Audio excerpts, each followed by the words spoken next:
This week I'm driving the 2022 Jeep Grand Wagoneer Series 3.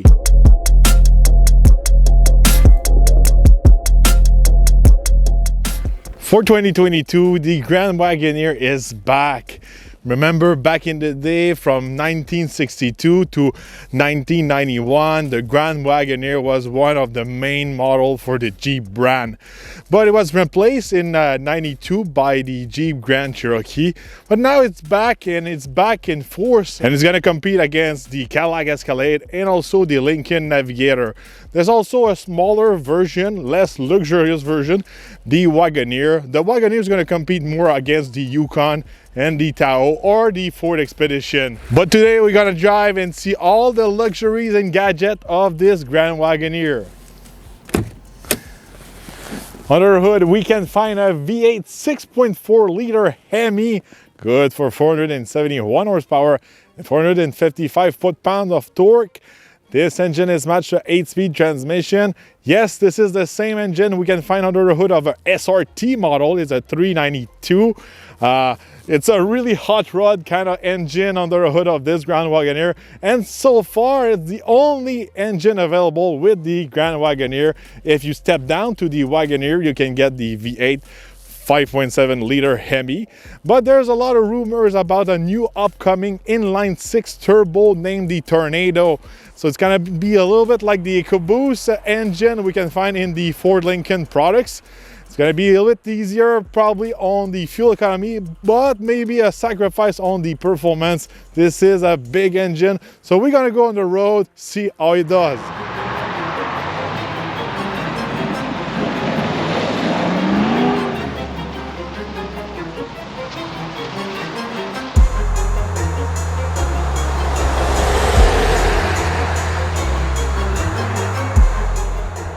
All right, I'm gonna test the acceleration. We've got that SRT 392 powertrain under the hood. It should perform a little bit better than the V8 6.2 liter or the EcoBoost inside of the Lincoln. So let's go.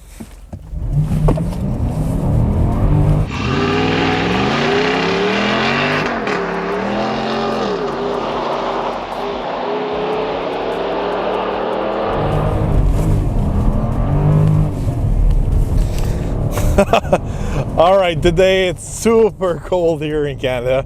It's minus 25 Celsius. Not the best to test the acceleration, but we can feel we've got that, SRT, power under the hood. We've got that spice, when you drive the Escalade, the 6.2 liter is a really good engine, but it feels like a pickup truck engine. Now this engine feels like a performance powertrain. That's what I really like. When you press on the pedal, it goes. You've got a nice sound from the exhaust. It's a little bit more fun than the EcoBoost HO or the 6.2. And I'm a V8 6.2 owner. I wish my engine would scream a little like that, and it's got that rumble and that performance. I really like it. You can do the 0 to 100 kilometers in about 5.8 seconds. This is a little bit quicker than the Escalade or the Navigator. Those are around 6 seconds. And you can do the quarter mile in 14.1 seconds. So pretty quick for a big, large, high SUV, almost 7,000 pounds. I like that powertrain. That 6.4, it's just a lot of fun. On the road with the Grand Wagoneer, it's pretty comfortable on the road, obviously. It's a full, luxurious, large SUV. We're on an air suspension, so that improves a lot the comfort.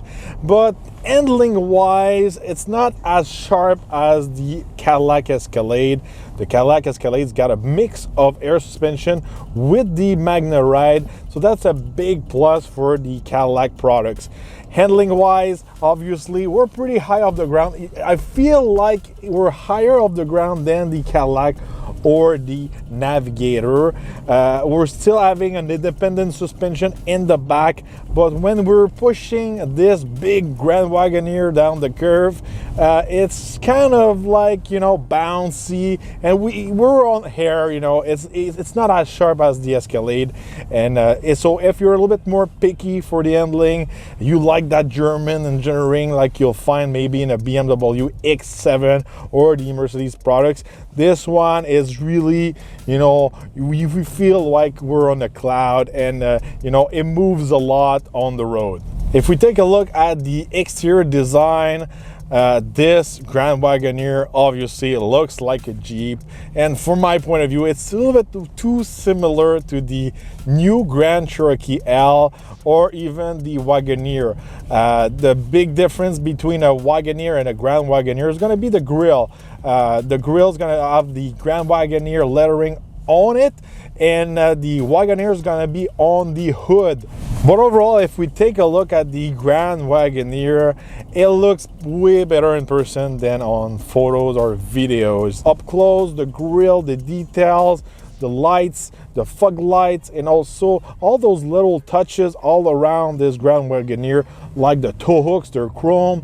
Even the skid plate is kind of chrome brush. Same thing for all around the windows. If you're not a big fan of chrome, just like me, you can opt for the Obsidian model. This one's all blacked out.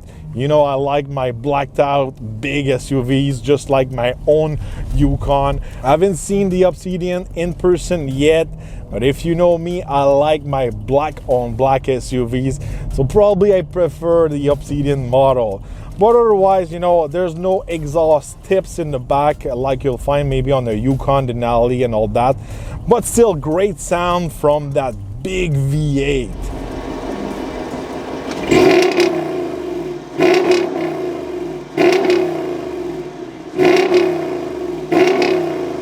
One key feature also is the two-tone paint. We've got the black roof and all that. You can also remove, you know, that feature. I think it's always cool to have like a little bit more option paint-wise. I think it looks great, especially on that color of this Grand Wagoneer this week. One thing you can notice also on this Jeep Grand Wagoneer, there's no Jeep logo. There's only one small Jeep logo underneath the mirrors, but otherwise, there's no Jeep logo. It's a Grand Wagoneer. I think at Jeep, they really want to push the Grand Wagoneer brand, a little bit like they're doing at GMC's with the Denali brand. So no Jeep logos all around. And because I'm in Canada, next to the Grand Wagoneer, there's no American flag. They removed the flag for the Canadian market. Stepping inside of the Grand Wagoneer, once again, there's no Jeep logos anywhere. Big Grand Wagoneer logo on the steering wheel. Also on the side passenger dash, all in kind of like aluminum metals. We've got some real wood. If you know your Grand Wagoneer models, they used to have wood all around this truck for some models, the woody ones. There's no wood on the exterior of this Grand Wagoneer, but we found still some real wood inside. I think it looks great. A lot of attention to details inside of this Grand Wagoneer. All around, a lot of stitching. Even the roof, it's all in suede. Everywhere you can touch, there's been some attention. The handle here, it's not like the Ram Limited. They put just like a simple cover to make it fancy. It's all wrapped in leather with some stitching. Same thing for the starter, around the starter, all wrapped in leather with some stitching. If we step in the back in the second row, it's really spacious. Actually, the Grand Wagoneer is the most spacious one for the second and the third row and its segment. So that's a big plus. We got some really nice captain seat in the back. We got also a nice center console. Reminds me a little bit of the style of the Lincoln Navigator. Similar, as we can see, you know, Jeeps have been doing their homework. They've been, you know, really looking at the Escalade and also the Navigator to bring the best of both worlds and try to raise up a little bit the level of luxury, but you know, still looking at the best stuff you can find inside of these SUV. If we take a look at the seats, ton of adjustments for the seats, just like the Lincoln Navigator, and those adjustments can be you know, selected on the door. They're not on the side of the seat, just like the Escalade. These are similar to the ones you'll find in the Lincoln Navigator. It's a big plus. A lot of you know, customer of these large SUVs like those controls, like my dad. For him, it's a big plus to have those controls in the door. Those seats are big, tons of adjustment. You can have the massage seats and all that, heated and cool, ventilated. Same thing in the back. A ton of luxury inside of this Grand Wagoneer. If we step in the last row, easy access to the back, just the press of a button. I think it's the easiest one, you know, and it's a large access also to that last row. That's easy for the kids. An adult can have easy access to the back. Even if I'm tall, I can fit there. It's comfortable. And that's a big plus for the Grand Wagoneer. It's a lot of things, you know, you can adjust your seats. There are some cup holders, there are some air vents also for that last row. Sometimes you have to make a sacrifice when you know, sit in that last row. Sometimes it's the climate, sometimes the comfort, sometimes also it's the space. But I feel like, you know, the inside of this Grand Wagoneer, they really designed the interior to fit, you know, adult in the back. Not only small kids. For me, that's one of the key features about that interior space. Cargo wise, the Grand Wagoneer is the #1 in his segment, especially if you don't opt for this center console in the second row. The Grand Wagoneer's got the largest cargo behind the seats, and also when you put down all those seats, so that's a big plus. If you're into large SUVs just like me, I drive a Yukon Denali as my daily. You know, you would think the Grand Wagoneer, it's the long version of the Wagoneer, but it's a mistake. There's a upcoming longer wheelbase of the Grand Wagoneer. It's not out yet, so that's why this Grand Wagoneer doesn't compete with the Navigator L or the Escalade ESV. That's why it's the leading in its segment, largest you know, cargo space and all that. So that's why it's the champion right now, and I think it's pretty interesting. It's also a bold move from Jeep, you know, to make a longer version than this one. So we can expect maybe in the future the Super Grand Wagoneer is going to be even longer than the Cadillac ESV, also kind of like a Chevy Suburban. So that's pretty interesting as an approach for the size of this SUV. Technology wise and gadget wise inside of this Grand Wagoneer, there's a ton of it. There's 8 screens total inside of it, and the one who's the most interesting one and the newest one, it's the passenger screen. Yes, there's one in front of the passenger, and this screen is independent from all the other ones. So if you want to listen to your music, listen to your movies, also you can plug in something in the HDMI. So if you want to plug in an Xbox, a PlayStation or something like that, you can do it on this screen, and there's no worries for the distraction of the driver. You know, while I'm driving this, even if the screen is on, I'm not able to see anything on this screen. So if you take a look at this screen from an angle, you literally see nothing. It looks like it's closed. So that's a safety plus for that screen. They can do a bunch of things also on that screen. They can watch the kids with the fam cam and zoom on each you know, seats in the back. So that's a big plus for the passenger. They can also play with the navigation and send some you know, navigation to the main screen. If we take a look at that main screen, huge, sharp looking, easy to use, quick also. It comes with the wireless Apple CarPlay and Android Auto. Pretty sharp, crisp also on the camera, the rear cameras and all that. They're really HDs. I really like that screen. And one key feature about that screen, it's not all digital. You can control a bunch of things with buttons.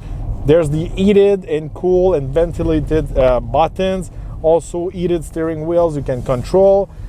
Same thing with the climate. There's a bunch of real buttons, so not everything is on the screen, and for me that's a big plus. If we take a look underneath that big screen, we got another screen, so where we can really control all the climate for the front passenger, the rear passenger, and also control all our seats.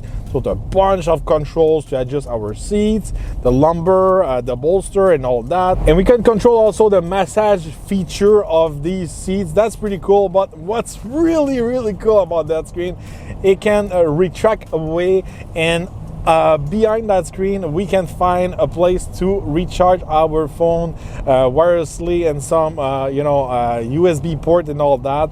There's another space also to recharge wirelessly another phone here in the model console here, and all those space can kind of like hide away your phone. So if you live like here, I am in Quebec, you're not able to have a phone you can look at while driving, so that's really practical. You can hide away your phone while they're gonna recharge.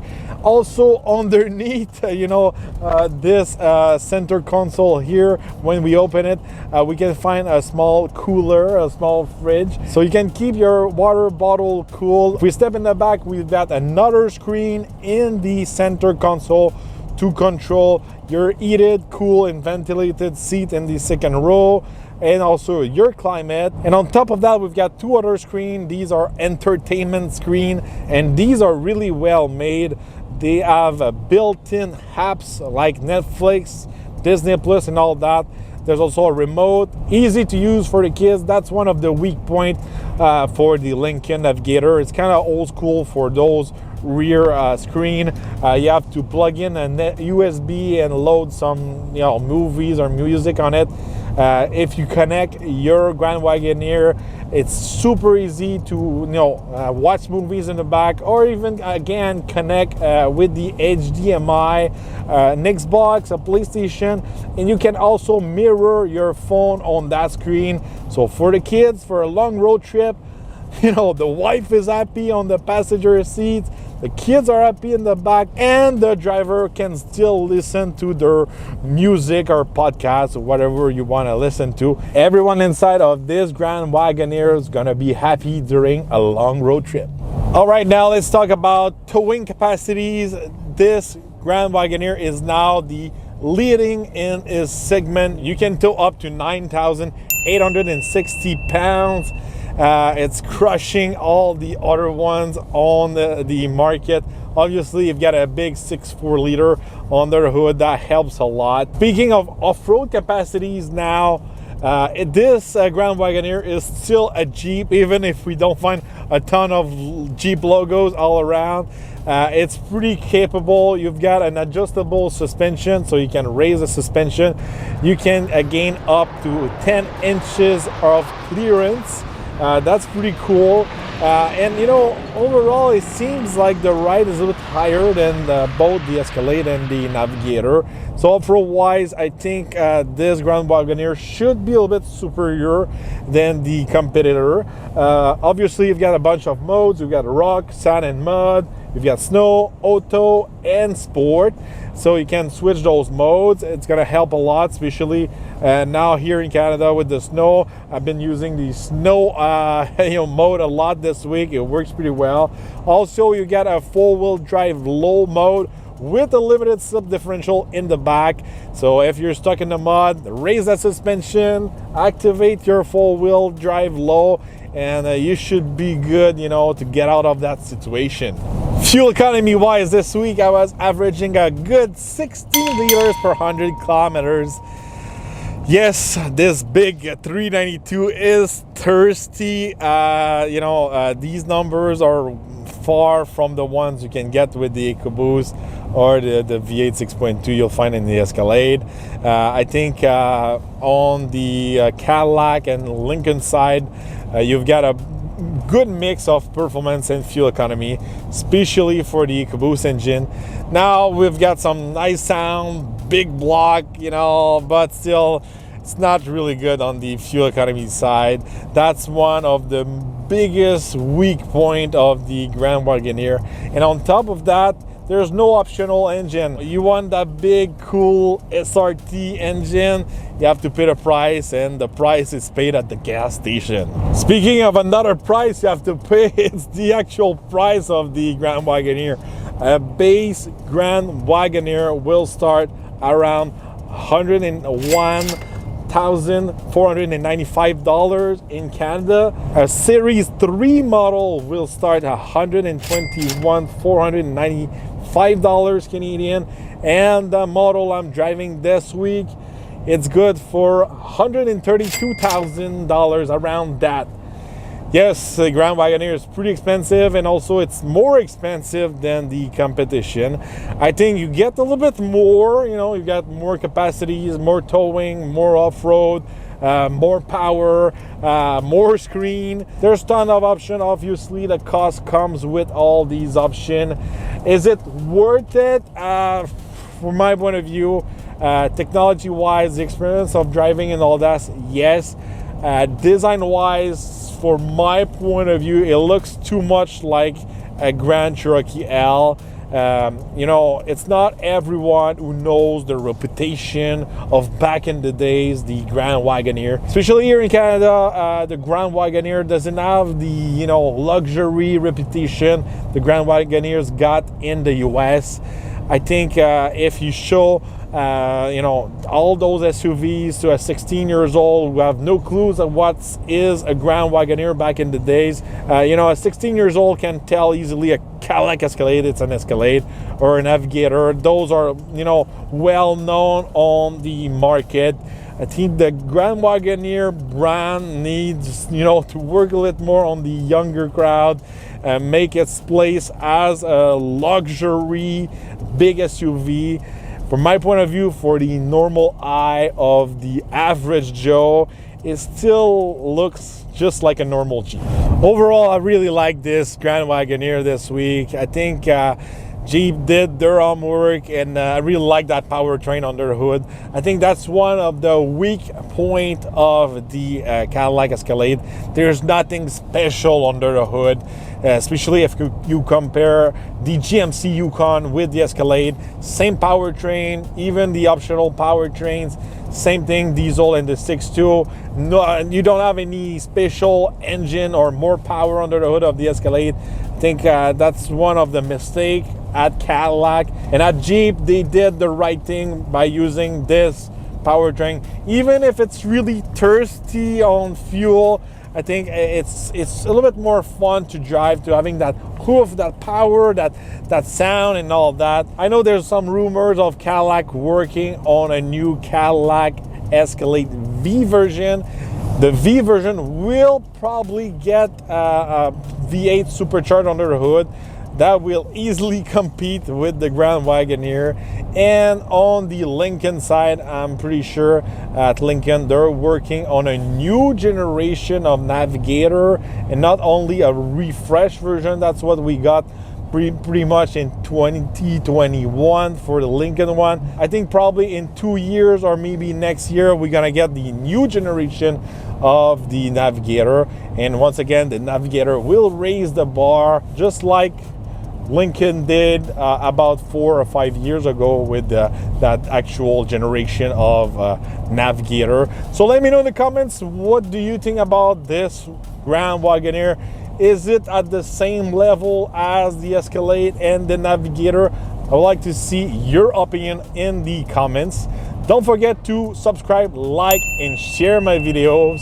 And we're gonna see each other on our next review.